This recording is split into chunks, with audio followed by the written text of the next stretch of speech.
Olá! Nesse vídeo vamos falar sobre a estrutura molecular da água. Vamos falar sobre ligações covalentes polares e vamos abordar então o assunto polaridade de moléculas. Como sabemos, a molécula da água é formada por 2 átomos de hidrogênio e 1 átomo de oxigênio. Sabemos que o átomo de oxigênio contém 6 elétrons na sua camada de valência. E sabemos também que cada hidrogênio contém 1 elétron na sua camada de valência.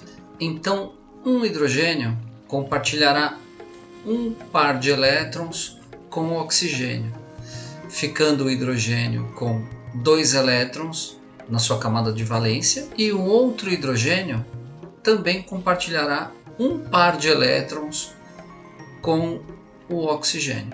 Fica assim então com 8 elétrons na sua camada de valência, 4 desses elétrons livres e 2 ligações covalentes. O que é uma ligação covalente? Vamos pegar o exemplo da molécula do hidrogênio, 2 hidrogênios, e esses 2 hidrogênios vão compartilhar um par de elétrons, uma ligação covalente.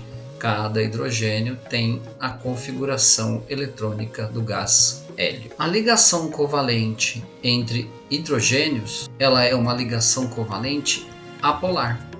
Como nós temos uma ligação covalente apolar dentro da molécula do hidrogênio, do H2, como essa molécula é simétrica, tanto o hidrogênio 1 como o hidrogênio 2 atraem o par de elétrons da mesma maneira, nós dizemos então que esta é uma molécula apolar, fazendo com que o centro de cargas positivas e o centro de cargas negativas coincidam.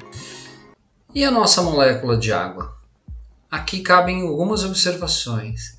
A primeira: como a eletronegatividade do átomo de oxigênio é maior do que a eletronegatividade do átomo de hidrogênio, o par de elétrons que participa da ligação covalente fica muito mais próximo do oxigênio do que do hidrogênio, fazendo com que a nuvem eletrônica do oxigênio fique com uma carga parcial negativa. Como os átomos de hidrogênio praticamente perdem o par de elétrons, cada átomo fica então com uma carga parcial positiva. Nós chamamos estas ligações covalentes de ligações covalentes polares. No caso da água, além dela ter as ligações covalentes polares, ela também vai ser uma molécula polar, porque o centro de cargas negativas está no centro do átomo de oxigênio.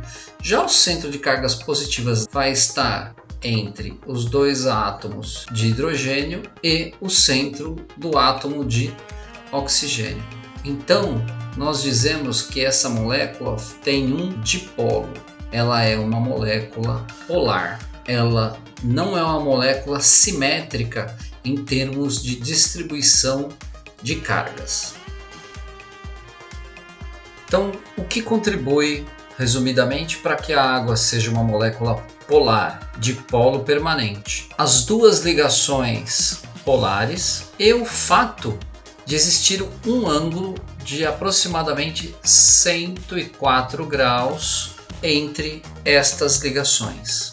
Se a água fosse uma molécula linear, o oxigênio estaria atraindo os 2 pares de elétrons para o centro e nós teríamos as cargas parciais positivas nas extremidades, e o centro dessas cargas positivas coincidiria com o centro das cargas negativas no interior do átomo de oxigênio. Portanto, essa molécula seria apolar, mas a água não é assim. Sendo a água então um dipolo permanente, ou seja, ela contendo uma região com carga positiva e uma região com carga negativa, faz com que as moléculas de água consigam então separar moléculas iônicas, como o sal de cozinha que se dissolve na água, formando eletrólitos. A molécula da água ela é relativamente pequena comparada a uma molécula de oxigênio,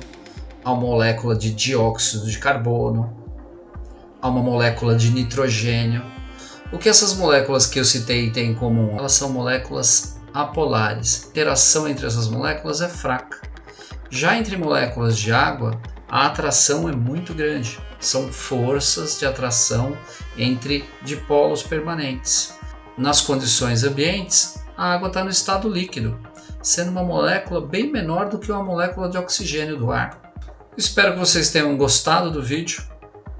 Por favor, deixem as suas perguntas, os seus comentários. Se possível, se inscrevam no canal e deixem o seu joinha. Eu agradeço, fico por aqui. Um abraço.